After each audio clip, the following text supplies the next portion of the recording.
नमोस्तु नमोस्तु नमोस्तु नमोस्तु। नमो लोये शौत्रिकाळवर्ती अर्हन्ताणं, नमो लोये शौत्रिकाळवर्ती सिद्धाणं, नमो लोये शौत्रिकाळवर्ती आयर्याणं, नमो लोये शौत्रिकाळवर्ती उवज्जायाणं, नमो लोये शौत्रिकाळवर्ती शवशावणम्। ओंकारबिंदु संयुक्तं नित्यं ध्यायन्ति योगिनः, कामदं मोक्षदं चैव ओंकाराय नमो नमः। मंगलम भगवान वीरो मंगलम गौतमो गणी, मंगलम कुंकुंदार्यो जैन धर्मोस्तु मंगलम। सर्वमंगल मांगल्यम सर्वकल्याणकारकम, प्रधानम सर्वधर्माणं जैनम जयतु शासनम। नमः समैशाराय स्वानुभूत्या चकाशते, चित्स्वभावाय भावाय सर्वभावांतरच्छिदे। एगो में शाश्वतो अपा ज्ञान दर्शन लखणों, शेषा में बाहिरा भावा सवे संयोग लखणा। मारो सुशाश्वत एक दर्शन ज्ञान लक्षण जीव छे, बाकी बधा संयोग लक्षण भाव मुझथी बाह्य छे। हूँ एक शुद्ध सदा रूपी ज्ञान दर्शनमय खरे, कई अन्य ते मारू जरी परमाणु मात्र नहीं हरे। जे जाणतो अरहंत ने गुण द्रव्य ने परिजयपणे, ते जीव जाने आत्म ने तसु मोह पामे लई खरे। નથી અપ્રમત કે પ્રમત નથી જે એક જ્ઞાયક ભાવ છે, એ રીત શુદ્ધ કથાય ને જે જ્ઞાત તે તો તે જ છે। જેમ નેત્ર તેમજ જ્ઞાન નથી કારક નથી ભેદ કરે, જાણે જ કર્મોદય નિર્જરા બંધ તેમજ મોક્ષને। ધ્રુવ અચલ ને અનુપમ ગતિ પામેલ સર્વેશિતને, વંદી કહું સુત કેવડી કથિતા સમય પ્રાવૃત હો।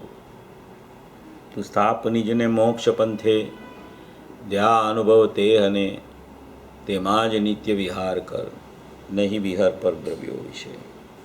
ઓમ શ્રી નમઃ સિદ્ધેભ્ય નમઃ સિદ્ધેભ્ય નમઃ સિદ્ધેભ્ય।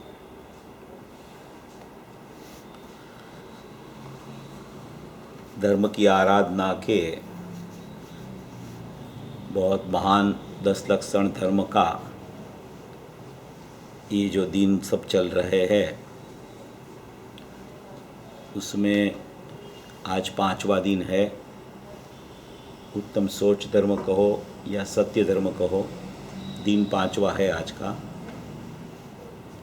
उसमें अपनी चर्चा जो चल रही है 320 गाथा पर,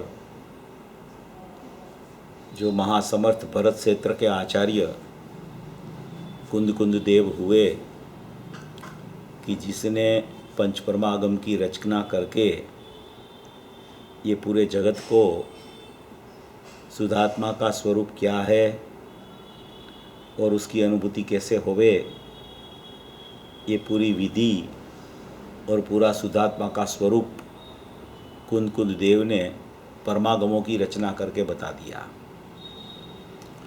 और अमृतचंद्र आचार्य देव ने उनकी समयसार प्रवचनसार पंचास्तिका की टीका करके वो कुंद कुंद भगवान का रहस्य खोल दिया। और वो कुंद कुंद आचार्य और अमृतचंद्र आचार्य का शास्त्र और टीका का स्पष्टीकरण अपने धर्मपिता पूज्य गुरुदेव श्री के द्वारा अपने को 45 साल तक मिला। तो ये जो पूज्य गुरुदेव श्री जैसा महापुरुष जो है,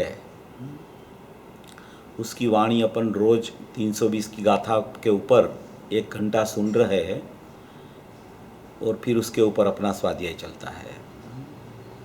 सचमुच तो पूज्य गुरुदेव श्री इतना स्पष्टीकरण करते हैं कि वो स्पष्टीकरण ही समझ में आ जाए तो अपना बोलना ही बंद हो जाए। सत्य धर्म होता है ना, उसमें मौन की चर्चा बहुत आती है कि मुनिराज तो बोलते हैं तो इतने ही शब्द बोलते हैं कि जिससे जगत का कल्याण होवे, बाकी तो मौन हो जाते हैं। तो ऐसी गुरुदेव की एक अमोघ देशना है कि जिसको सुनने से ऐसा लगे कि जैसे तीर्थंकर ही उतर के यहाँ आ गए हो समोसरण में से, जैसे विदेश क्षेत्र में से साक्षात तीर्थंकर यहाँ विराजमान हो गए हो भरत क्षेत्र में, ऐसी तीर्थंकरवत दिव्य ध्वनि पूज्य गुरुदेव श्री की धोधमार, जैसे बारिश धोधमार गिरता है ऐसे अध्यात्म का धोधमार बारिश यहाँ भरत क्षेत्र में पूज्य गुरुदेव श्री के द्वारा उदित हो गया।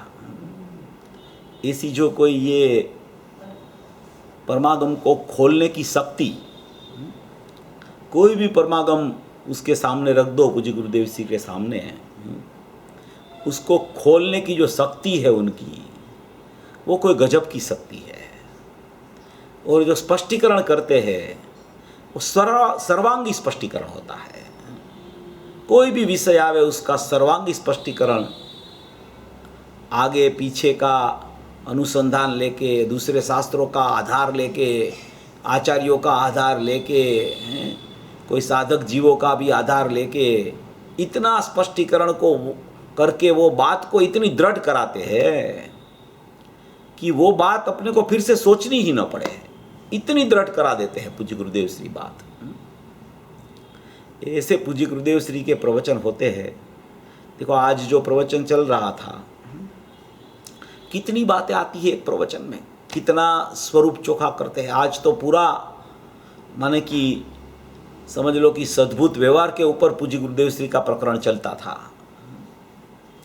सद्भुत व्यवहार और असद्भुत व्यवहार के बीच में क्या फर्क है और किसका निषेध कैसे कौन सी अपेक्षा से होता है, वो पूरा प्रकरण पूज्य गुरुदेव श्री ने आज बहुत मार्मिकता से, बहुत माने कि इतनी गंभीरता से और इतनी महत्वता बता के किया।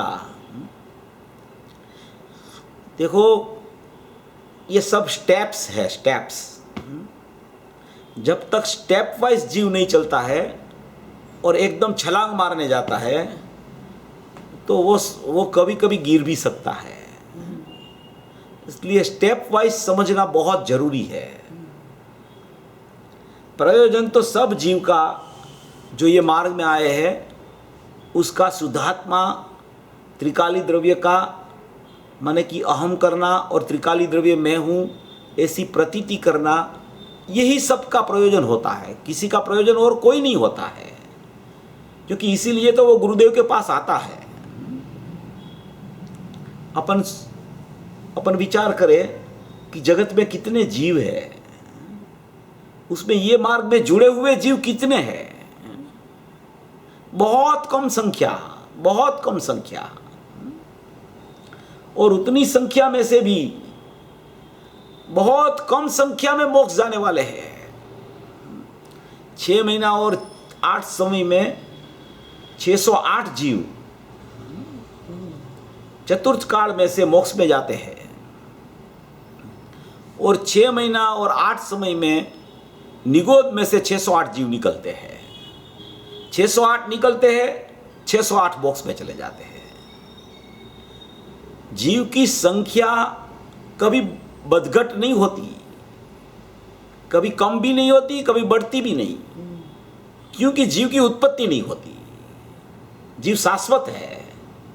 जिसकी उत्पत्ति होती है उसमें कमी बेसी हो सकती है, मगर जीव तो शाश्वत परमात्मा है, ध्रुव परमात्मा है, चिदानंद परमात्मा है, अविनाशी तत्व है। इसलिए वो उसकी संख्या भी फिरती नहीं, उसका स्वरूप भी फिरता नहीं, उसका स्वभाव भी फिरता नहीं, उसका ज्ञान दर्शन में उसकी सत्ता फिरती नहीं, उसकी त्रिकालता फिरती नहीं, उसका कुटस्थपना, उसका ध्रुवपना, उसका अभेदपना, उसका वस्तु मात्रपना वैसा न वैसा ही रहता है। इसलिए ऐसा जीव ख्याल में आना, ऐसा स्वरूप समझना, ऐसा गुरुदेव ने अपने को बताया है। जितना जितना विषय आए स्पष्टीकरण तो सब गुरुदेव करते हैं, मगर स्पष्टीकरण करते करते करते करते भी मूल चीज की बात तो याद कराते रहते हैं। देखो ये पूरा व्यवहार का प्रकरण चल रहा था, पूरा व्यवहार का प्रकरण चल रहा है। आज पूरा प्रवचन में व्यवहार का ही प्रकरण पूरा चला। वो कोई पत्र आया था कि भाई वो व्यवहार झूठा कहते हैं, तो हमें वो बात नहीं बैठती है कि एकांत से व्यवहार झूठा ही है कि और भी कुछ है। इसलिए गुरुदेव ने व्यवहार के 2 भेद करके असद्भुत व्यवहार को प्रमाण के बाहर है इसलिए उसको माने कि झूठा कह के सद्भुत व्यवहार प्रमाण के अंदर है, इसलिए उसको सच्चाई के रूप में स्थापना कर दी उसकी। क्यों स्थापना कर दी? कि वो असद्भुत व्यवहार से कोई सद्भुत व्यवहार नहीं होता, मगर सद्भुत व्यवहार तो अपनी पर्याय में चलता है, और वो पर्याय ऐसी झूठी नहीं है जैसे असद्भुत व्यवहार झूठा है। जैसे घी का घड़ा है, जैसे कुम्हार से घड़ा होता है, वो तो सब असद्भुत व्यवहार में जाता है। मिट्टी का घड़ा है, वो व्यवहार है, वो व्यवहार भी सचमुच अभूतार्थ है, मगर ऐसा व्यवहार है। और कुंभार से घड़ा होता है, वो तो व्यवहार है ही नहीं। तो ऐसी चर्चा जब असद्भुत और सद्भुत के बीच में पृथक्करण करके चलती हो, क्योंकि वो कुम्हार तो दूसरा द्रव्य है, और घड़ा जो होता है मिट्टी से, वो तो मिट्टी की पर्याय है। तो एक द्रव्य की पर्याय को दूसरा द्रव्य नहीं कर सकता, इसलिए वो असद्भुत व्यवहार में जाता है। और ये सद्भुत व्यवहार है, वो मिट्टी से तो घड़ा होता है, वो तो द्रव्य की पर्याय है। तो वो द्रव्य की पर्याय, जिसे वो पर्याय झूठी है, ऐसे झूठी नहीं है, ऐसा सिद्ध कर रहे हैं। मगर जब द्रव्य की बात चले, जब त्रिकाल सत्ता की बात चले, जब ध्रुव परमात्मा की बात चले, जब आश्रयभूत तत्व की बात चले, जब अपरिणामी की बात चले, तब क्या है कि तब कोई भी व्यवहार, चारों प्रकार के व्यवहार असत्यार्थ और अभूतार्थ है, जो 11वीं गाथा में आया। गुरुदेव ने उसका भी रेफरेंस दिया कि गौण करके अभूतार्थ कहा है। गौण करके अभूतार्थ का मतलब क्या है? देखो, गौण करके अभूतार्थ में बहुत रहस्य है। वो गुरुदेव ने नियम सार की 187 गाथा के प्रवचन में वो विषय बहुत अच्छी तरह से लिया। आखिरी गाथा नियम सार की है, कारण कार्य नियम 7वें भाग में आखिरी में छपी हुई है। आप लोग स्वाध्याय कर लेना, उसमें आपको पता चल जाएगा। उसका बहुत स्पष्टीकरण पूज्य गुरुदेव श्री के प्रवचन में आया। उसमें उसने व्यवहार को अभूतार्थ, व्यवहार को असत्यार्थ, व्यवहार को अभूतार्थ, व्यवहार को असत्यार्थ कह के वो सब बात पूज्य गुरुदेव श्री ने स्पष्ट की। असत्यार्थ जयसेन आचार्य का शब्द है, अभूतार्थ अमृतचंद्र आचार्य का शब्द है, झूठा राजमल जी साहब का शब्द है। असत्यार्थ कहो, अभूतार्थ कहो कि झूठा कहो, तीनों के वाच्य एक ही है। मगर झूठा शब्द से या तो जीव को चोट लगती है, या तो उसको ऐसा लगता है ये एकांत हो गया, या तो चोट लग जाती है। चोट लग जाती है तो द्रव्य में चोट जाता है वो, और एकांत लगता है तो व्यवहार में व्यवहार को वो मन की बराबर रखता है। मगर गुरुदेव ने जो स्पष्टीकरण किया, वो स्पष्टीकरण तो बहुत अद्भुत था कि भाई ऐसा नहीं है कि पर्याय है ही नहीं, ऐसा ही नहीं है कि पर्याय में साइक भाव होता ही नहीं है, ऐसा नहीं है कि पर्याय में सम्यक दर्शन नान चारित्राणी मोक्ष मार्ग होता ही नहीं है। इस अपेक्षा से वो झूठी नहीं है, मगर द्रव्य में नहीं है, वो अपेक्षा से तो वो झूठी ही है। ऐसा तो वो नियम सार की 187 गाथा में वहां गौण करके अभूतार्थ का अर्थ पूज्य गुरुदेव श्री ने कहा कि गौण करके अभूतार्थ का मतलब क्या है कि कोई पर्याय द्रव्य में है, उसका मतलब गौण करके अभूतार्थ नहीं है कि द्रव्य में कहीं ना कहीं तो पर्याय है, मगर उसको गौण करके त्रिकाली द्रव्य को मुख्य किया है। ऐसी बात गौण करके अभूतार्थ में नहीं आती। त्रिकाली द्रव्य में तो पर्याय का सर्वथा अभाव है। वर्तमान पर्याय उत्पाद वाली त्रिकाली द्रव्य में है ही नहीं। वही दृष्टि का विषय है। वो दृष्टि का विषय दृष्टि में न आवे तब तक तो दृष्टि बनती ही नहीं द्रव्य की तरफ। गौण करके अभूतार्थ का मतलब यह है कि प्रमाण का जो द्रव्य है, द्रव्य पर्याय स्वरूप वस्तु, उसमें पर्याय की सत्ता भी है और द्रव्य की भी सत्ता भी है। निश्चय का विषय जो द्रव्य है उसमें पर्याय नहीं है, इसलिए उसमें पर्याय नहीं है। मगर प्रमाण का विषय में से भी जो कोई पर्याय को निकाल दे तो वो ऐसा नहीं है। वो बताने के लिए आचार्य भगवान ने गौण करके अभूतार्थ लिखा है। गौण करके अभूतार्थ माने पर्याय में पर्याय है, उसका मतलब गौण करके अभूतार्थ है। द्रव्य में पर्याय नहीं है, उसका मतलब शुद्धने का विषय है। और द्रव्य में पर्याय नहीं है, उसका मतलब उसका नाम गौण करके अभूतार्थ है। अभूतार्थ है गौण करके, माने कि प्रमाण का द्रव्य में से कोई पर्याय को नहीं निकाल सकता, वो अपेक्षा से वहां पर्याय को माने कि अभूतार्थ और असत्यार्थ गौण करके कहा गया है। ये 187 गाथा में लिया पूज्य गुरुदेव श्री ने।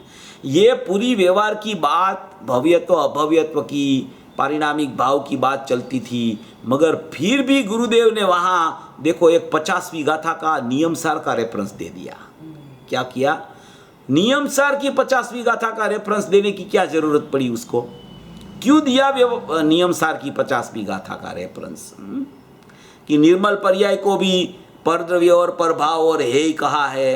पंचास्तिकाय की 18वीं गाथा का रेफरेंस दिया कि पर्याय तो संयोग वियोग है, वह फिर भी पर्याय है तो सही, माने कि यहाँ व्यवहार का विषय है, उसमें त्रिकाली द्रव्य में पर्याय नहीं है, परद्रव्य परस्वभाव और हे ही कहा, फिर भी सद्भुत व्यवहार से देखे तो पर्याय है।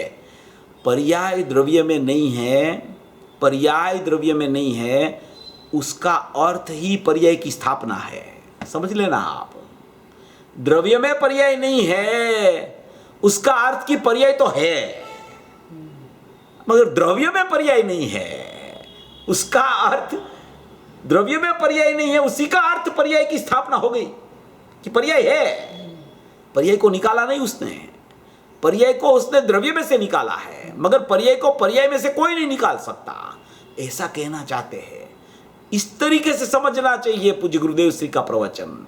इसका कहने का तात्पर्य ये है, मगर कोई ऐसा समझ ले कि जैसे असद्भुत व्यवहार जो है ऐसे ही सद्भुत व्यवहार है, वो है ही नहीं, तो ऐसा स्वरूप नहीं है। ऐसा स्वरूप कभी भी नहीं हो सकता। पर्याय भी है, पर्याय का विषय भी है, व्यवहार नहीं भी है, व्यवहार नहीं ज्ञान का अंश है, ज्ञान का अंश का विषय पर्याय रहती है, भेद या पर्याय या विकल्प वो व्यवहार नहीं का विषय है, अभेद त्रिकाली द्रव्य वो निश्चय नहीं का विषय है। ऐसे दो नहीं भी है, दोनों का विषय भी है, क्योंकि द्रव्य और पर्याय दोनों अनादि अनंत रहते हैं, इसलिए दोनों का विषय भी अनादि अनंत रहता है, और दोनों को जानने वाला कोई भी अंश अनादि अनंत होता है। मगर निश्चय और व्यवहार वो अनादि अनंत नहीं होता, व्यवहार तो चला जाता है। निश्चय भी सचमुच तो पर्याय का, पर्याय से देखो तो पर्याय निश्चय है, वो पर्याय रह जाती है, मगर उसके भेद विलीन हो जाते हैं। तो ऐसा यहाँ पूरा ये 18वीं गाथा पंचास्तिकाय की भी चर्चा लेके किया, तत्वार सूत्र की चर्चा लेके भी, माने कि तत्वार श्रद्धानम सम्यक दर्शन, वहाँ तो तत्वार सूत्र में वो भी बात ली है, मगर वो वहाँ एक वचन नहीं, वो भेद से कहा। वो छठा कलश जो समय सार में आया है, वो समय सार में छठा कलश में ये चीज़ आई है, वो भी आज पूज्य गुरुदेव श्री ने चर्चा की। ऐसी इतनी चर्चा पूज्य गुरुदेव श्री के प्रवचन में, एक प्रवचन में आती है। 80 गाथा की चर्चा की, प्रवचन सार की 80 गाथा की, कि जो अपने स्वरूप को द्रव्य गुण पर्याय से जानता है, अरिहंत तो द्रव्य गुण पर्याय से जानता है, वो अपने स्वरूप को जान लेता है। यानी कि पर का स्वरूप को जाने तो अपना स्वरूप को जान लेता है, ऐसा नहीं, मगर अरिहंत का जैसा द्रव्य है, जैसा गुण है और जैसी पर्याय उसको प्रकट हो गई है, ऐसा ही मेरा द्रव्य गुण और मेरा उपयोग स्वरूपी पर्याय है, ऐसे वो उसके साथ मिलान करके जाने तो उसकी दृष्टि द्रव्य पर चली जाती है। वो भी 80वीं गाथा की भी पूज्य गुरुदेव श्री ने चर्चा की। कालादि लब्धि की बहुत चर्चा आई। ऐसी चर्चा पूज्य गुरुदेव श्री ने वो टोडरमल जी का और ये अपने राजमल जी का आधार देके कालादि लब्धि की चर्चा की, टोडरमल जी का आधार देके पुरुषार्थ की और भवितव्यता की चर्चा की। तो ये सब चीज़ें जो पूज्य गुरुदेव श्री का स्पष्टीकरण आता है न, वो इतना माने कि प्रयोजनभूत स्पष्टीकरण होता है कि अपन उसको यथार्थता से समझने का प्रयत्न करें तो कुछ सुनना ही न पड़े दूसरा। इतना स्पष्टीकरण पूज्य गुरुदेव श्री के प्रवचनों में माने कि प्रथम से ही आता है कि अपने को और कुछ समझने की जरूरत ही न पड़े। ऐसी कोई चर्चा पूज्य गुरुदेव श्री की आती है। अभी ये अपना जो विषय 320 गाथा के पर चल रहा है, उसके ऊपर अपन शुरू करते हैं उसको पढ़ के। देखो यहाँ जो अपन आए थे, सबसे पहले तो गाथा का पाठ कर लेते हैं और बाद में अपन उसको चालू करते हैं। देखो, कोई भी समय, कोई भी शास्त्र की कोई भी गाथा चलती हो तो पहले तो उसका हरिगीत और आचार्य भगवान ने शास्त्र में क्या कहा है। गुरुदेव की एक पद्धति थी, जितना सालों तक स्वाध्याय करवाया पूज्य गुरुदेव श्री ने, तो वो खुद शास्त्र अपने सामने रखते थे और उसमें से जो वो स्वाध्याय कराते थे वो श्रोता के पास भी वो शास्त्र रहता था। और आचार्य भगवान की एक एक लाइन पढ़ के वो एक एक लाइन का अर्थ करते थे। वो अर्थ वाला प्रवचन अपन लोगों ने छपवाया है। तो अपने को पहले ये आचार्य भगवान की गाथा में से वो अर्थ है, वो गाथा का पहले माने कि पाठ करके गाथा का जो टीका आती है उसका एक एक लाइन पढ़ के वो गुरुदेव ने ये अर्थ किया है, ऐसे स्पष्टीकरण होना चाहिए। अगर ऐसे स्पष्टीकरण नहीं होवे तो श्रोता को पता ही नहीं चलता कि ये गाथा में ये क्या स्पष्टीकरण चल रहा है। इसलिए आचार्य भगवान की जो कलम चली है, आचार्य भगवान ने जो गाथाएं लिखी है, या तो कोई साधक ने कलश लिखा है या तो आचार्य भगवान ने अमृतचंद्र आचार्य ने कलश लिखा है, तो उसका जो मूल भाग है वो तो उसके सामने रख के ही गुरुदेव ने ये लाइन का ये अर्थ किया है। ये स्पष्टीकरण इस तरीके से सब गाथा का होना चाहिए। नहीं तो क्या है कि बात जो चलती है ना, वो श्रोता को भी पता ही नहीं चलता कि ये कौन सा पाठ का कौन सा अर्थ हो रहा है। इसलिए ये पद्धति तो बहुत जरूरी है और गुरुदेव ने हम अपने को ये सिखाया है। जैसे गुरुदेव चलते हैं ना, ऐसे ही अपने को चलना चाहिए। ऐसे नहीं चले तो क्या है, ऊपर ऊपर से बातें चलती रहती है। गुरुदेव जो कहना चाहते हैं वो कौन से आधार से कहना चाहते हैं, कौन से गाथा से, कौन से कलश से, कौन से माध्यम से वो स्पष्ट करते हैं, वो पहले में पहले सामने रख के स्वाध्याय होना चाहिए, तो पता चलता है। श्रोता भी शास्त्र सामने रख के पढ़े तो ये 320 गाथा का अभी ये सर्वविशुद्ध, पारिणामिक, परम भाव ग्राहक, शुद्ध उपादान भूत, शुद्ध द्रव्यार्थिक नहीं, वो सब आएगा। उसका अर्थ तो यहां से हो जाएगा, मगर वो किसका अर्थ चल रहा है पता ही नहीं चले उसको। इसलिए पहले में पहले ये पद्धति तो होनी ही चाहिए। देखो, ये गाथा का अपन पाठ कर लेते हैं। ज्यों नेत्र त्यों ही ज्ञान नहीं, कारक नहीं वेद कहो, जाने ही कर्मोदय नीरजरा, बांध त्यों ही मोक्ष को। ये जयसेनाचार्य की तात्पर्य वृत्ति टीका जो है उसमें से ये अपन चल रहे हैं। उसका जो पहला पैराग्राफ है वो तो अपन ने देख लिया था, और अभी दूसरा पैराग्राफ जो आचार्य भगवान ने लिखा है उसके ऊपर अपनी चर्चा कल शुरू हुई थी। वो चर्चा को अपन आगे बढ़ाते हैं। देखो, यहाँ पहले तो ये पहले पैराग्राफ में तो जो बात आ गई थी वो तो बहुत प्रयोजनभूत बात थी, क्योंकि वो पहले पैराग्राफ में ही वो दृष्टांत देखे, वहाँ दृष्टांत देके जो बात की कि इसी प्रकार शुद्ध ज्ञान भी अथवा अभेद से शुद्ध ज्ञान परिणत जीव भी स्वयं शुद्ध उपादान रूप से न करता है न भोगता है। ये पूरी गाथा में कोई भी त्रिकाली द्रव्य, कोई भी परिणाम का कर्ता भोक्ता नहीं है। पहले में पहले त्रिकाली द्रव्य कर्ता भोक्ता नहीं है वो बताया, तो वो राग आदि भावों का कर्ता भोक्ता नहीं है वो बताया था। पहले में पहले त्रिकाली द्रव्य माने कि शुद्ध ज्ञान माने कि त्रिकाली द्रव्य राग आदि भावों का कर्ता भोक्ता नहीं है। ऐसा जो जीव अपनी पर्याय में मान लेता है वो जीव रागादि भाव का लक्ष्य छोड़कर त्रिकाली द्रव्य शुद्ध ज्ञान है उस तरफ चला जाता है।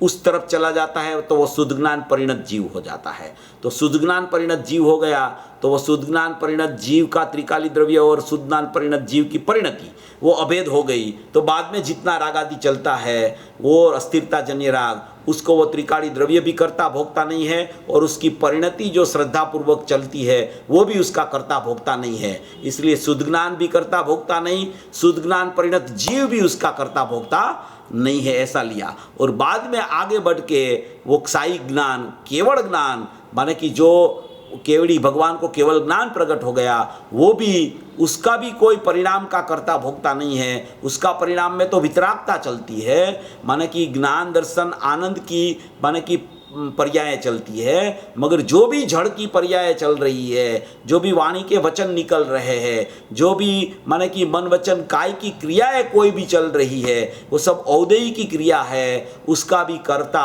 माने कि साई ज्ञान वाला केवड़ी परमात्मा भी उसका कर्ता नहीं है। तो ये अकर्ता स्वभाव बता के क्या सिद्ध करना है कि परिणाम होता है पर्याय में, मगर द्रव्य है वो त्रिकाली द्रव्य उसको नहीं करता है, उसको नहीं करता है माने कि उसको उसमें करने की शक्ति ही नहीं, उसमें जानने की शक्ति है मगर करने की शक्ति नहीं है, इसलिए वो मात्र जानता है, वो कर्ता भोक्ता होता नहीं है। ऐसा जो इसमें बताया कि साई ज्ञान भी निश्चय से कर्मों का आकारक तथा उसी प्रकार अवेदक है। ऐसा होता हुआ जीव क्या करता है, तो कि जो शुद्ध ज्ञान परिणत जीव हुआ वो क्या करता है, तो कि शुद्ध ज्ञान परिणत जीव हुआ वो मात्र बंध मोक्ष को जानता है। जो जान दीय बंध मोक्षम, किनको जानता है, बंध और मोक्ष को जानता है। न केवल बंध मोक्ष को जानता है, अपिदु कमुदयम निर्जरम चेव, शुभ अशुभ रूप कर्मोदय को सविपाक अविपाक रूप से अथवा सकाम अकाम रूप से होने वाली दोनों प्रकार की निर्जरा को भी वो जानता है।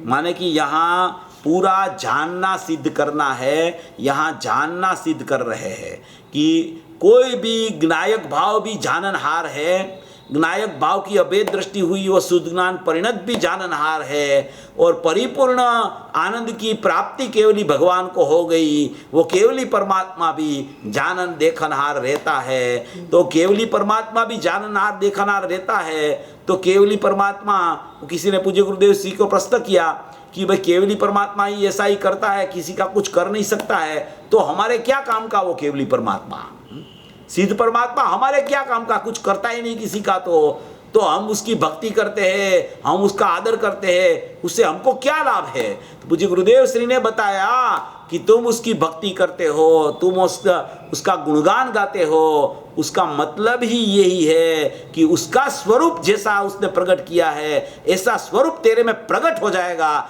उसी को ही सचमुच में लाभ बोला जाता है। वो कुछ दे लेता नहीं है, वो केवली भगवान किसी को कुछ देता नहीं है, क्योंकि वो किसी का कोई परिणाम का कर्ता भोक्ता नहीं, अपना परिणाम का भी कर्ता भोक्ता नहीं है, इसलिए वो मात्र जानन देखनहार प्रति समय रहता है। ऐसी चर्चा यहाँ ये चल रही है। अभी दूसरा पैराग्राफ जो है वो दूसरा पैराग्राफ बहुत महत्वपूर्ण है। बहुत महत्वपूर्ण माने कि इसमें जो पूरा विषय आया है वो इस प्रकार सर्वविशुद्ध पारिणामिक परम भाव ग्राहक शुद्ध उपादान भूत शुद्ध द्रव्यार्थिक नहीं से यह जीव कर्तृत्व भोक्तृत्व बंध मोक्षादि के कारण तथा परिणाम से शून्य है। क्या कहते हैं, इस प्रकार सर्वविशुद्ध, सर्वविशुद्ध माने कोई प्रकार से अशुद्धता जिसमें नहीं है, कोई प्रकार से कोई भेद उसमें नहीं है, ऐसा जो अपना ये त्रिकाली द्रव्य है वो त्रिकाली द्रव्य सर्व प्रकार से निरंतर अनादि अनंत एक रूप उसकी विशुद्धता ही चल रही है, उसमें कोई प्रकार की अशुद्धता नहीं है, अल्पज्ञता नहीं है, ओछप नहीं है, वो सर्व प्रकार से वो विशुद्ध परमात्मा है। उसको सर्वविशुद्ध भगवान आत्मा को सर्वविशुद्ध पारिणामिक भाव बोला जाता है। वो सर्वविशुद्ध कह के वो क्या बताना है, सर्वविशुद्ध पारिणामिक, पारिणामिक माने निरपेक्ष, पारिणामिक माने निरपेक्ष। पारिणामिक तो सब द्रव्यों में लगता है, पारिणामिक भाव तो धवल में तो राग को भी पारिणामिक भाव कहा है, क्योंकि वो निरपेक्षता सूचक है। और अपना परमात्मा, अपना त्रिकाली द्रव्य, मेरा शुद्ध आत्मा, वो तो परम पारिणामिक भाव है, उसके आगे परम लगाया है। परम माने पूजनिक, वो पूजनिक परमात्मा है। पारिणामिक भाव का अर्थ निरपेक्ष और परम पारिणामिक भाव का अर्थ पूजनिक निरपेक्षता, पूज्यता रूप निरपेक्षता, परम निरपेक्षता, उसको सचमुच में परम पारिणामिक भाव लक्षण कहा जाता है। इसलिए यहाँ 4 भाव है और दूसरी जो भी व्यवस्था चल रही है उसको सबको अपरम भाव कहते हैं। और एक अपना त्रिकाली द्रव्य को, एक अपना ज्ञायक भाव को सर्वविशुद्ध पारिणामिक परम कहते हैं। सर्वविशुद्ध पारिणामिक और परम, वो भाव सर्वविशुद्ध पारिणामिक परम भाव, वो परम भाव है, वो त्रिकाली भाव है। विशुद्ध है, वो त्रिकालता सूचक है। पारिणामिक है, वो पारिणामिक तो निरपेक्षता है, मगर वो अपना स्वभाव परम पारिणामिक लक्षण वाला है। तो सर्वविशुद्ध पारिणामिक परम भाव वो त्रिकाली द्रव्य है, वो अपना शुद्ध आत्मा है, वो चैतन्य परमात्मा है, वो ध्रुव परमात्मा है, वो हयाती वाला स्वरूप है, आनंदमय स्वरूप है, नित्य रहने वाला स्वरूप है, वो अनादि अनंत स्वरूप है, वो एक रूप स्वरूप है। ऐसा परम भाव, ऐसा पारिणामिक भाव, ऐसा सर्वविशुद्ध परमात्मा, वो सर्वविशुद्ध परमात्मा कैसा है तो कि शुद्ध उपादान भूत है। वो परम भाव, ग्राहक शब्द आया है ना, वो ग्राहक शब्द वो शुद्ध द्रव्यार्थिक नहीं में लागू पड़ता है। और ये सर्वविशुद्ध पारिणामिक परम भाव शुद्ध उपादान भूत, ये त्रिकाली द्रव्य के विशेषण है। सर्वविशुद्ध पारिणामिक परम भाव शुद्ध उपादान भूत, ये इतना त्रिकाली द्रव्य के विशेषण है। और परम भाव ग्राहक लिखा है, वो ग्राहक का अर्थ ये होता है कि ग्रहण करने वाला, ग्रहण करने वाला। वो ग्राहक माने वो अपना सर्वविशुद्ध पारिणामिक परम भाव को ग्रहण करता है। इसलिए वहां परम भाव को ग्रहण करने वाला ग्राहक डाला है वहां आचार्य भगवान ने। सर्वविशुद्ध पारिणामिक वो परम भाव ग्राहक, ग्राहक माने ग्रहण करने वाला। वो ग्रहण कैसे करता है कि मैं यही हूं, ऐसे वो ग्रहण करता है। उसको ऐसा बोला जाता है कि सर्वविशुद्ध पारिणामिक परम भाव शुद्ध उपादान भूत। वो शुद्ध उपादान भूत भी त्रिकाली द्रव्य का विशेषण है। वो सर्वविशुद्ध पारिणामिक परम भाव ग्राहक, तो ग्राहक माने वो सर्वविशुद्ध पारिणामिक परम भाव को ग्रहण करने वाला। वो ग्रहण करने वाला, वो ग्रहण क्या करता है तो कि शुद्ध उपादान भूत को ग्रहण करता है। तो कि शुद्ध उपादान भूत क्या है तो कि वो त्रिकाली द्रव्य है। वो परम पारिणामिक भाव लक्षण वाला एक शाश्वत परमात्मा है। वो सहज भाव है, वो परम निरपेक्ष भाव है, वो चैतन्य भाव है, वो ध्रुव भाव है, वो एक रूप अनादि अनंत भाव है। उसको सर्वविशुद्ध पारिणामिक परम भाव बोला जाता है। वो परम भाव को जो ग्रहण करता है, वो किसको ग्रहण किया तो कि शुद्ध उपादान भूत को। तो कि शुद्ध उपादान भूत को कैसे ग्रहण किया तो कि शुद्ध द्रव्यार्थिक नहीं से, तो कि शुद्ध द्रव्यार्थिक नहीं से ग्रहण किया। उसका अर्थ क्या है, क्योंकि सभी कोई भी जीव कोई भी ध्रुव को ग्रहण करता है तो वहां कोई ने कोई अंश से अंशी का ग्रहण होता है। अंश के बिना अंशी का ग्रहण नहीं होता। इसलिए यहाँ आचार्य भगवान ने सर्वविशुद्ध पारिणामिक परम भाव ग्राहक तो ग्रहण करने वाला, फिर शुद्ध उपादान भूत को ग्रहण किया। तो कैसे ग्रहण किया तो कि शुद्ध द्रव्यार्थिक नहीं से ग्रहण किया। तो शुद्ध द्रव्यार्थिक नहीं से अपन देखे तो अपना त्रिकाली द्रव्य वो शाश्वत है, सर्वविशुद्ध है, परम भाव लक्षण वाला है, शुद्ध उपादान भूत है। माने कि शुद्ध द्रव्यार्थिक नहीं से देखना माने क्या, अंश से देखना। तो कि शुद्ध द्रव्यार्थिक नहीं इसी को बोलते हैं कि जो द्रव्य से देखा जाए उसी का नाम शुद्ध द्रव्यार्थिक नहीं है। शुद्ध द्रव्यार्थिक नहीं से द्रव्य शुद्ध नहीं होता, मगर द्रव्य को द्रव्य से देखने से ऐसा कहा जाता है कि ये जीव ने शुद्ध द्रव्यार्थिक नहीं से ऐसा सर्वविशुद्ध पारिणामिक परम भाव शुद्ध उपादान भूत को देखा और उसको ग्रहण कर लिया। उसको शुद्ध द्रव्यार्थिक नहीं बोली जाती है। वाणी की वो नहीं से ऐसा लिखा है कि कर्तृत्व भोक्तृत्व बंध मोक्ष आदि परिणाम उससे और उसके कारण और उसके परिणाम से वो भगवान आत्मा रहित है। शुद्ध द्रव्यार्थिक नहीं का अर्थ ये है कि जो द्रव्य को द्रव्य से देखे, जो द्रव्य को द्रव्य से ग्रहण करना सीख जाए, उसको शुद्ध द्रव्यार्थिक नहीं बोली जाती है। ग्रहण होता है अंश में, मगर अंश ऐसा कहता है कि मैंने द्रव्य को ग्रहण किया। इसलिए ऐसा यहाँ डाला है कि सर्वविशुद्ध पारिणामिक परम भाव ग्राहक। ग्राहक का अधरवड शुद्ध द्रव्यार्थिक नहीं, और शुद्ध उपादान भूत माने कि सर्वविशुद्ध पारिणामिक परम भाव। तो ये व्याख्या यहाँ आचार्य भगवान ने लिख दी है कि तेरा भगवान आत्मा है वो कभी अशुद्ध नहीं हुआ, निरंतर शुद्ध रहता है, निरंतर त्रिकाल रहता है, निरंतर शाश्वत रहता है, निरंतर ध्रुव रहता है, निरंतर अपरिणामी रहता है, वो एक रूप सर्वविशुद्ध पारिणामिक वो रहता है। इसके लिए वहाँ वो सर्वविशुद्ध पारिणामिक उसको शब्द डाल के परम भाव ग्राहक ऐसा कहने में आया है। देखो यहाँ बहुत शब्द से पूज्य गुरुदेव श्री ने स्पष्ट किया है। सर्वविशुद्ध पारिणामिक, पारिणामिक भाव का मतलब सहज भाव, जिसमें सहज रूप त्रिकाली ध्रुव परम भाव, ऐसा जो परम भाव, ध्रुव भाव, नायक भाव, अविनाशी भाव, उसको ग्राहक माने कि उसको जानने वाली नहीं, नहीं माने कि ज्ञान का अंश, ज्ञान का अंश जो ऐसा परम भाव वस्तु को पकड़े, उसको जाने, उसका नाम द्रव्यार्थिक नहीं कहने में आता है।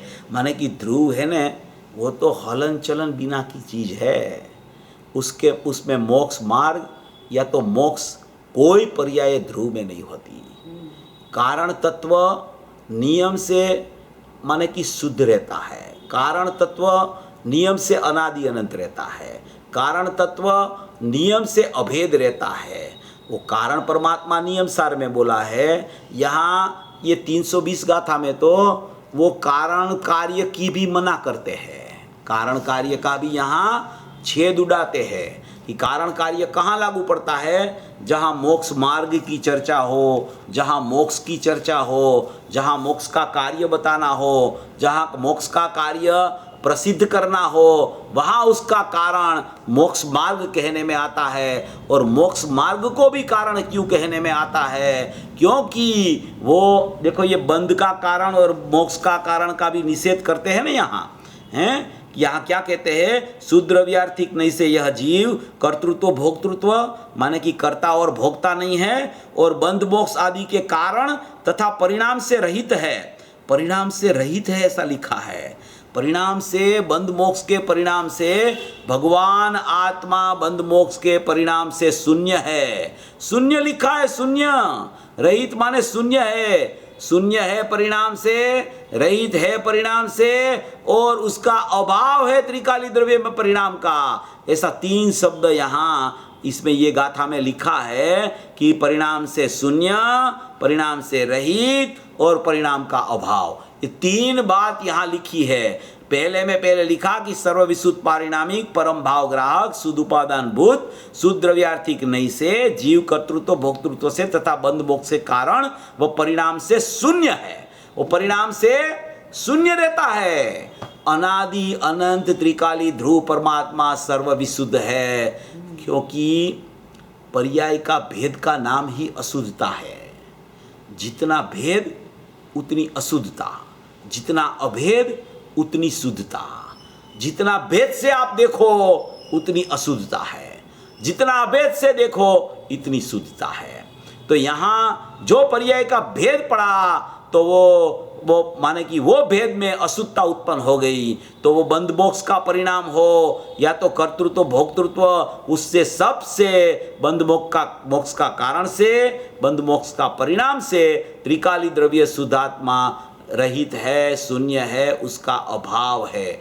देखो यहाँ जो कारण कार्य की बात चली उसका निषेध यहाँ पूज्य गुरुदेव ने किया है, क्योंकि यहाँ तो क्या है, यहाँ ध्येय को बताना है, ध्येय को, यहाँ तो त्रिकाली द्रव्य की सत्ता सिद्ध करनी है, यहाँ ध्येय को बताना है, यहाँ ध्रुव को बताना है, यहाँ शाश्वत परम पारिणामिक लक्षण वाला परमात्म तत्व को बताना है। इसलिए यहाँ कारण कार्य की चर्चा नहीं आती।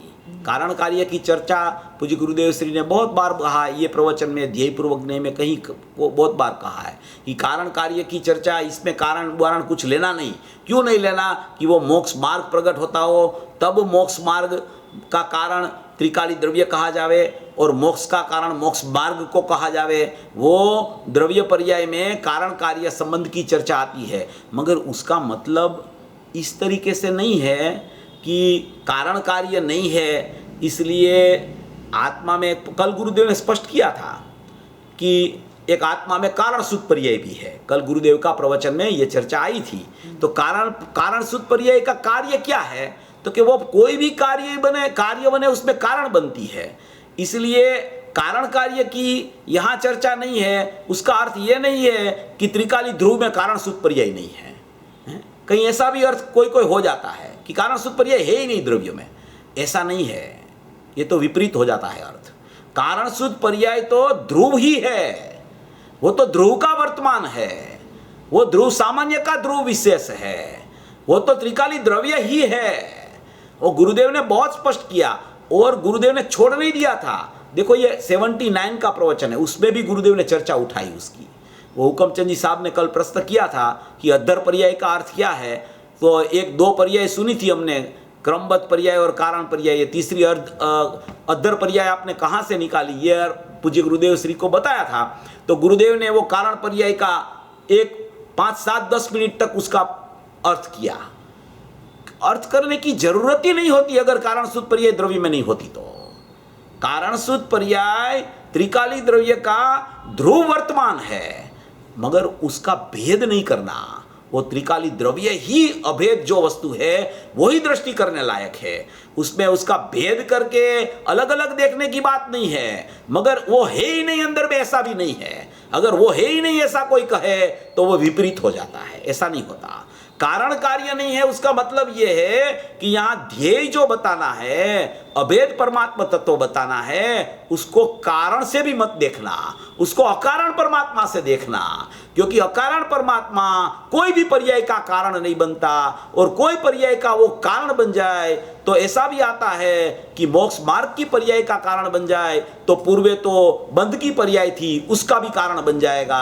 अगर जो उसका कारण बन गया तो कभी वो अकारण परमात्मा नहीं हो सकेगा और बंध ही होता रहेगा। इसलिए वहां अकारण परमात्मा देखना, ध्येय की बात चले, ध्रुव की बात चले, त्रिकाली सत्ता की बात चले, तो वहां अकारण परमात्मा है। वो किसी का खुद कारण बनने नहीं जाता, वो अकारण परमात्मा कारण बनने नहीं जाता। वो पर्याय उसको कारण बनावे वो अलग बात है, वो मोक्ष मार्ग की चर्चा है। मगर ध्येय की चर्चा चले, नायक परमात्मा की चर्चा चले, ध्रुव तत्व की चर्चा चले, तो उसमें कोई कारणपना देखना नहीं तो क्या होगा कि ये पर्याय का कारण है, ये पर्याय का कारण है, ये पर्याय का कारण है, तो मिथ्यात्व का कारण भी द्रव्य हो जाएगा, मिथ्यात्व का कर्ता भी द्रव्य हो जाएगा। और यहाँ कहते हैं कि कर्तृत्व भोक्तृत्व से रहित है, बंध का कारण से रहित है, बंध के परिणाम से रहित है, मोक्ष का कारण से रहित है, और मोक्ष के परिणाम से भी भगवान आत्मा सर्वविशुद्ध पारिणामिक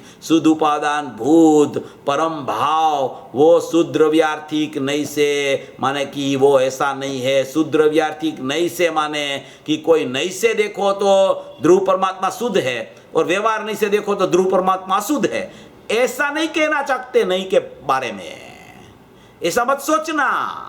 एक कहने का तात्पर्य बराबर अपना लक्ष्य में आना चाहिए। शुद्ध द्रव्यार्थिक नहीं से शुद्ध है, उसका मतलब यह है कि वो शुद्ध द्रव्यार्थिक नहीं ऐसी ही होती है, वो अंश ऐसा ही होता है कि वो द्रव्य को ही देखता रहता है। इसलिए यहां शब्द ऐसा आया कि शुद्ध द्रव्यार्थिक नहीं से वो कर्तृत्व भोक्तृत्व और बंध मोक्ष के परिणाम से रहित है। उसका मतलब ऐसा नहीं है कि शुद्ध द्रव्यार्थिक नहीं से तो रहित है और व्यवहार नहीं से तो परमात्मा है, वो कर्ता भोक्ता है और बंध का कारण भी है, मोक्ष का कारण भी है, अशुद्धता भी उसमें है, वो सर्वविशुद्ध नहीं है, ऐसा नहीं है। ये शुद्ध द्रव्यार्थिक नहीं शब्द लिखा है, उसका अर्थ ये है कि जो द्रव्य का जिसको ख्याल आता है उसी का नाम शुद्ध द्रव्यार्थिक नहीं है। ये शुद्ध द्रव्यार्थिक नहीं से द्रव्य ऐसा ही है, ऐसा यहाँ कहना चाहते हैं। देखो ये इसमें पूज्य गुरुदेव श्री ने सर्वविशुद्ध जो शब्द डाला है ना, उसमें एक पंचास्तिकाई की 56 गाथा का भी आधार लिया था। द्रव्य आत्मलाभ हेतुक पारिणामिक, द्रव्य आत्मलाभ हेतुक परिणाम, ऐसा 56वीं गाथा में आया है। तो कि द्रव्य आत्मलाभ हेतुक परिणाम का अर्थ क्या होता है, तो कि द्रव्य का लाभ माने क्या, पर्याय में द्रव्य का लाभ होता है, तो कि नहीं, द्रव्य का लाभ माने कि द्रव्य की हयाती, द्रव्य का लाभ माने कि द्रव्य की शाश्वतता। उसका नाम द्रव्य का लाभ है, उसका नाम मैं द्रव्य हूं, उसका नाम द्रव्य का लाभ है, उसका नाम मैं द्रव्य हूं। वो आत्मस्वरूप का लाभ जिसको परम पारिणामिक भाव कहते हैं, उसको द्रव्य आत्मलाभ हेतुक परिणाम, ऐसा शब्द 56वीं गाथा में 50 में आया है। वो द्रव्य आत्मलाभ हेतुक परिणाम, तो वहां परिणाम का अर्थ पारिणामिक भाव किया गया है। द्रव्य आत्मलाभ हेतु माने कि द्रव्य आत्मलाभ हेतु मान मतलब कि आत्मलाभ द्रव्य से प्रकट होवे ऐसा, तो कि नहीं वो द्रव्य आत्मलाभ हेतु माने कि द्रव्य की हयाती, द्रव्य की शाश्वतता, द्रव्य की त्रिकालता, द्रव्य का वो एक रूप भाव, उसको द्रव्य आत्मलाभ हेतुक बोला जाता है। वो द्रव्य आत्मलाभ हेतुक है, वो सचमुच में वो पर्याय की हयाती नहीं बताता, वो पर्याय के में द्रव्य का लाभ होवे वो नहीं बताता, वो तो सचमुच में द्रव्य की स्थिति ही बताता रहता है। उसको द्रव्य आत्मलाभ हेतु बोला जाता है। माने कि भगवान ध्रुव नित्यानंद वो आदि अंत बिना का है, उसको ही द्रव्य आत्मलाभ हेतु बोला जाता है। और वो भगवान आत्मा, वो सर्व विशुद्ध, वो पारिणामिक, वो परम भाव वाला शुद्ध उपादान भूत आत्मा, वो सचमुच में कर्तृत्व भोक्तृत्व और बंध मोक्ष वो सबसे रहित है। बंध का कारण वो क्या है? मिथ्यात्व, अविरत, प्रमाद, कसाई, योग, ये सब बंध के कारण है। वो बंध के कारण है, वो सचमुच बंध है। वो बंध के कारण वो सचमुच में उसमें नहीं है, त्रिकाली द्रव्य में बंध के कारण भी नहीं है, उसके कारण बंध होता है वो बंध भी नहीं है। वो दोनों से भगवान आत्मा रहित है। रहित है उसका मतलब क्या है कि वो जहाँ बंध होता है, जहाँ बंध की पर्याय मिथ्यात्व की, अविरति की, प्रमाद, कसाई, योग की चल रही है, वहाँ भगवान आत्मा कभी जाता नहीं, और वो बंध पर्याय कभी भगवान आत्मा में आती नहीं। इसलिए वो भगवान आत्मा उसका कर्ता बन सकता नहीं, इसलिए भगवान आत्मा उसका भोक्ता हो सकता नहीं। ये सब पर्याय भाव है। ये पर्याय भाव का कर्ता त्रिकाली द्रव्य भाव कभी होता नहीं, क्योंकि वो अकर्तापना छोड़ता नहीं। एक समय के लिए भी वो अकर्तापना छोड़ दे तो वो पर्याय का कर्ता हो जाए। इसलिए वो शाश्वत अकर्ता है, वो त्रिकाल अकर्ता रहता है, कभी भी देखो वो अकर्ता रहता है। जब ज्ञान का कर्ता कहने में आवे आत्मा को, तब भी आत्मा को आत्मा से देखो तो वो तो अकर्ता ही है। कहने में तो सब आवे, राग का कर्ता नहीं है तो ज्ञान का कर्ता है, ऐसा कहने में भी आवे, ऐसा उपचार भी आवे। राग का भोक्ता नहीं है तो क्या ज्ञान का भोक्ता है, ऐसा उपचार भी आवे। मगर वो भोक्ता नहीं है, वो कर्ता नहीं है, वो अकर्ता और अभोक्ता है, ऐसा त्रिकाल परमात्मा है। इसलिए वो बंध का कारण जो मिथ्यात्व, अविरत, प्रमाद, कसाई, योग है, और उसके कारण से जो बंध होता है, उसका भी सचमुच भगवान आत्मा कर्ता बनता नहीं है। और मोक्ष का कारण, मोक्ष का कारण क्या है? मोक्ष का कारण यहाँ ध्येय बताना है। तो मोक्ष होता है तो मोक्ष का कारण तो मोक्ष मार्ग है। क्योंकि अगर मोक्ष का कारण त्रिकाली द्रव्य होता, अपन विचार करें कि अगर त्रिकाली द्रव्य मोक्ष का कारण होवे, तो अनादि से जीव के पास तो त्रिकाली द्रव्य परमात्मा मौजूद है। वो मौजूद है, क्यों मोक्ष नहीं होता? मोक्ष क्यों नहीं होता? क्योंकि मोक्ष मार्ग उसको प्रकट नहीं हुआ। मोक्ष मार्ग प्रकट होता है, बाद में ही मोक्ष होता है। इसलिए मोक्ष का कारण मोक्ष मार्ग कहा जाता है। गुरुदेव ने तो ऐसा भी प्रवचन में लिया है कि मोक्ष का कारण तो मोक्ष मार्ग को कहा। देखो, ये एक दूसरे में कारण कार्य लगाना वो व्यवहार है, वो अपने को समझ लेना, वो बार बार बोलने की जरूरत नहीं है। सचमुच में तो पर्याय षटकारक से ही सब पर्याय अपने अपने में अपने से होती है। कोई मोक्ष का कारण मोक्ष मार्ग है, इसलिए मोक्ष मार्ग कारण और मोक्ष कार्य, ऐसा कार्य कारण कार्य संबंध बताने के लिए ये नहीं कहा। ये क्यों कहा पता है? मोक्ष मार्ग को कारण भी क्यों कहने में आता है और उसका कार्य मोक्ष क्यों कहने में आता है? क्योंकि भगवान आत्मा को सबसे पहले तो अकारण बताना है, क्योंकि वो कारण नहीं बनता। अगर कारण बने तो सभी पर्याय का कारण बन जाए, और वो कारण बनता रहे तो बंध का भी कारण एक बार बन जाए तो नित्य कर्तृत्वपना बंध का ही चलता रहे, सोमी गाथा में आया है, तो ऐसा नहीं हो सकता। इसलिए एक तो पहले भगवान आत्मा कारण है, इसलिए मोक्ष मार्ग की पर्याय कारण है और मोक्ष कार्य है, एक ये बात है।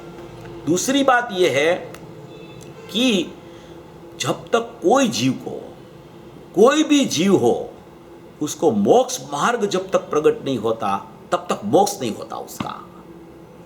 जब तक मोक्ष मार्ग प्रकट नहीं होता तब तक मोक्ष नहीं होता।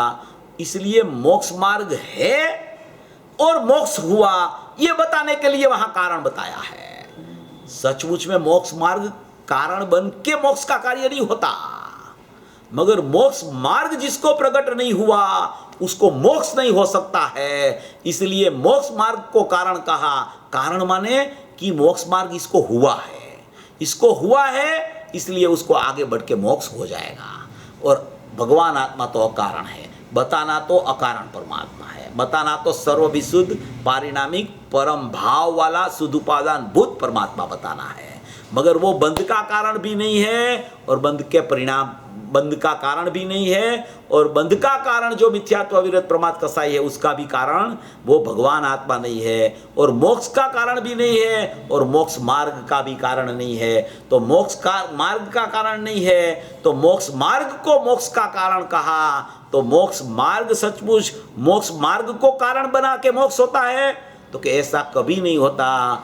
एक पर्याय दूसरी पर्याय को कारण बना के कभी प्रकट नहीं हो सकती। कोई भी पर्याय की शुद्धता दो प्रकार से होती है, एक तो आश्रय भूत तत्व के अवलंबन से होती है, एक अपनी क्षणिक उपादानगत योग्यता से होती है। पर्याय को स्वतंत्रतया देखा जाए तो उसकी क्षणिक उपादानगत योग्यता से वो पर्याय प्रकट हुई है, और आश्रयभूत तत्व का आश्रय लिया उस समय, इसलिए आश्रयभूत तत्व का आश्रय लिया तो प्रकट हुई है। ऐसी बात शास्त्रों में बहुत जगह पे आई है, गुरुदेव ने भी बहुत स्पष्ट किया है।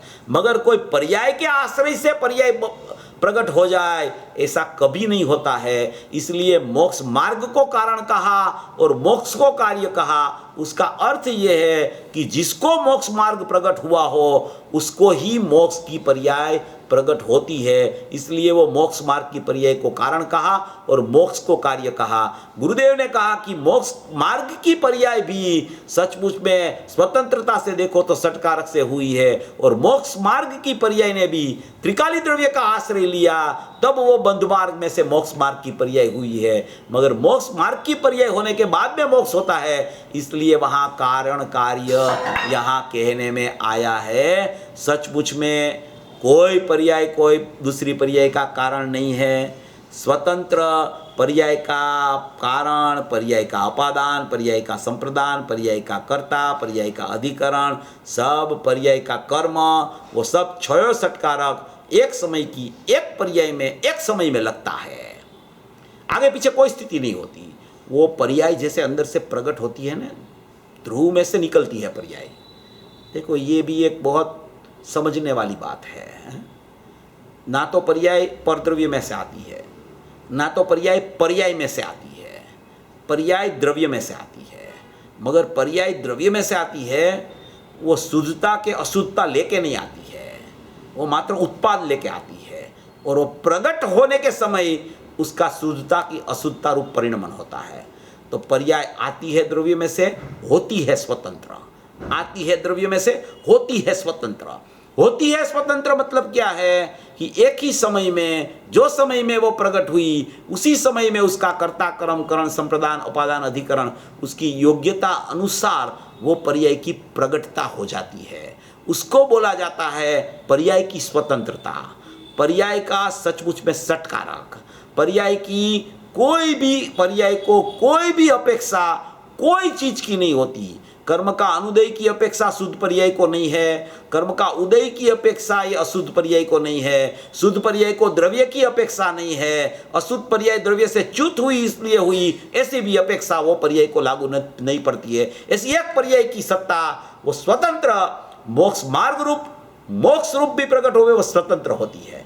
कोई अपेक्षित भाव वहां काम नहीं करता। मगर जब बात कोई भी बतानी हो आचार्य भगवान को भी, तो वहां वो जैसे कारण कार्य बताना हो तो मोक्ष मार्ग को कारण कह के मोक्ष को कार्य कहे, क्योंकि जिसको मोक्ष मार्ग प्रकट हुआ है उसका ही मोक्ष होता है। इसलिए वहाँ कारण कार्य की संधि इस तरीके से सिद्ध करते हैं। इसलिए यहाँ कहते हैं कि सर्व विशुद्ध पारिणामिक परम भाव ग्राहक शुद्ध उपादान भूत शुद्ध द्रव्यार्थिक नहीं से जीव कर्तृत्व भोक्तृत्व से तथा बंध मोक्ष के कारण व परिणाम से शून्य है। बंध से शून्य, बंध का कारण से शून्य, मोक्ष से शून्य, मोक्ष का मार्ग का परिणाम से भी शून्य। ये जितनी भी पर्याय होती है वो पर्याय पृथक है और द्रव्य पृथक है, इसलिए द्रव्य का कारण कार्यपना उसमें लागू नहीं पड़ता है। मगर द्रव्य कोई उसमें कारण बनने नहीं जाता, द्रव्य कभी कारण बनता ही नहीं। वो पर्याय लक्ष्य करके उसको कारण बनावे वो अलग बात है, मगर तब भी द्रव्य कहता है मैं तो अकारण परमात्मा हूँ, तूने मुझे कारण बनाया इसलिए तेरे लिए कारण परमात्मा हो गया। मैं तो मेरे में से अकारण परमात्मा हूँ, मैं तो ध्रुव परमात्मा हूँ, मैं तो सर्वविशुद्ध हूँ, मैं तो परम भाव हूँ, मैं तो शुद्ध उपादान भूत हूँ, मैं तो ज्ञायक भाव हूँ, मैं तो परिपूर्ण तत्व हूँ, मैं तो एक रूप तत्व हूँ, मैं तो त्रिकाल तत्व हूँ। ऐसी जो शाश्वत त्रिकालता है उसमें कोई फर्क उसका नहीं पड़ता, चाहे बंध मार्ग हो जाए, चाहे मोक्ष मार्ग हो जाए, चाहे मोक्ष हो जाए, कुछ भी हो जाए, उसकी त्रिकालता सलामत और सुरक्षित अनादि अनंत रहती है। इसीलिए कोई भी जीव एक समय में प्रतीति करके मोक्ष मार्ग प्रकट कर सकता है, एक ही समय में होता है, तब एक समय है। पुरुषार्थ तो बहुत चलता है पहले उसका। सोगानी जी को हो गया ना, एक रात में सम्यक दर्शन हो गया है, तो आपको मालूम है कितना पुरुषार्थ किया था उसने पहले है। वो ऐसे न ऐसे नहीं हो गया है। जब उसके पास सोगानी जी के पास आत्मधर्म आया था ना, आत्मधर्म, तो उसमें ऐसा लिखा था कि सट आवश्यक नहीं, एक ही आवश्यक है। वो पढ़ के उसको चोट लग गई, ऐसी चोट लगी, ऐसी चोट लगी कि वो चोट ऐसी थी कि उसको गुरुदेव का फोटो था आत्मधर्म में, गुरुदेव का फोटो छपता है ना आगे आत्मधर्म में, तो वो फोटो के ऊपर उसने अर्घ चढ़ा दिया। क्या किया? फोटो के ऊपर अर्घ चढ़ा दिया। भगवान की प्रतिमा के सामने अर्घ लगाते हैं। उसको इतना बहुमान आया गुरुदेव का, इतना बहुमान आया, इतना बहुमान आया, और बहुमान आने के बाद में उसकी धारा पलटने लगी। उसका पुरुषार्थ की विपरीतता थी, वो पुरुषार्थ अविपरीत रूप से चलने लगा, और चलते चलते चलते चलते चलते चलते बहुत टाइम लगा उसको गुरुदेव के पास आने में, बहुत टाइम लगा उसको। आना था, बहुत बार आने का नक्की किया, फिर कैंसिल हुआ, फिर आने का नक्की किया, फिर कैंसिल हुआ। फिर वो एक बार तो उसका एक साथीदार को लेके, किशनगढ़ से वो बैठता था, ये अजमेर से बैठते थे, वो लेके वो दोनों साथ में चलने वाले थे, मगर वो नहीं आ सका और ये अकेले आ गए सोगानी जी उतर, और अकेले आ गए और गुरुदेव का भेद ज्ञान का महामंत्र सुना कि ज्ञान भिन्न और राग भिन्न, भेद ज्ञान का महामंत्र सुना। जैसे शिवभूति मुनि ने भी वो माने कि जो भी सुना कि अंदर में दाने भिन्न है और छिलका भिन्न है, वो सुना उसने तो भेद ज्ञान हो गया। ऐसे सोगानी जी को ज्ञान भिन्न और राग भिन्न भेद ज्ञान हो गया। भेद ज्ञान से मार्ग प्रकट होता है, भेद ज्ञान से मार्ग प्रकट होता है, तब अभेद का पता चलता है, और अभेद का पता चलता है तो भेद ज्ञान हो जाता है। ऐसी कोई स्थिति है। तो वो जब आए उधर कि ज्ञान भिन्न और राग भिन्न, ज्ञान भिन्न और राग भिन्न, ज्ञान भिन्न और राग भिन्न, तो वो एक प्रवचन सुना तो उसको अंदर बैठ गया।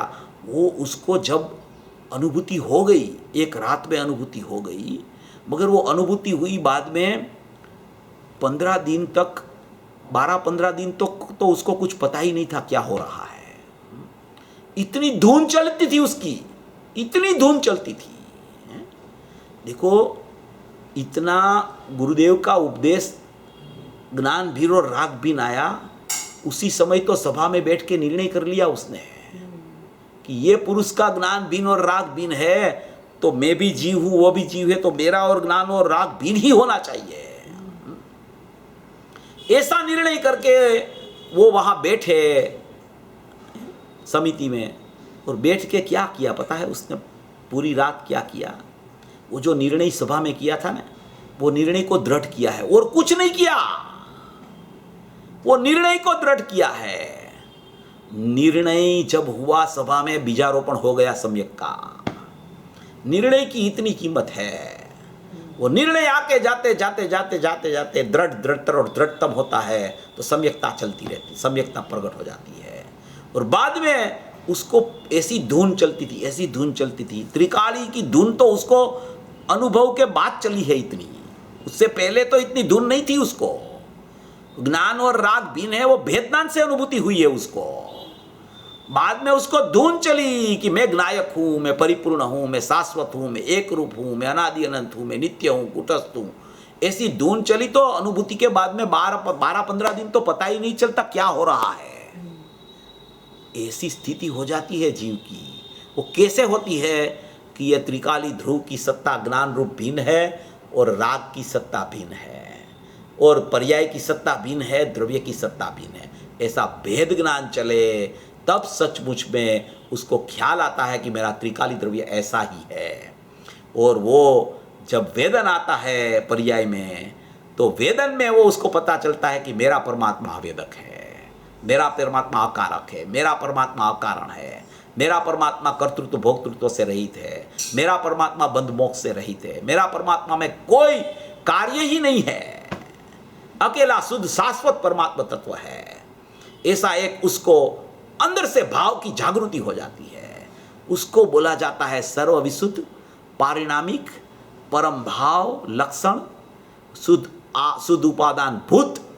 उसको ग्रहण करने वाला शुद्ध द्रव्यार्थिक नहीं से जीव कर्तृत्व भोक्तृत्व से और बंध मोक्ष का परिणाम से और बंध का कारण और मोक्ष का कारण रूप मोक्ष मार्ग से भी पृथक है। ऐसा त्रिकाली द्रव्य, ऐसा परमात्मा सभी जीव के ज्ञान श्रद्धान में प्रकट होवे, ऐसी मंगल भावना।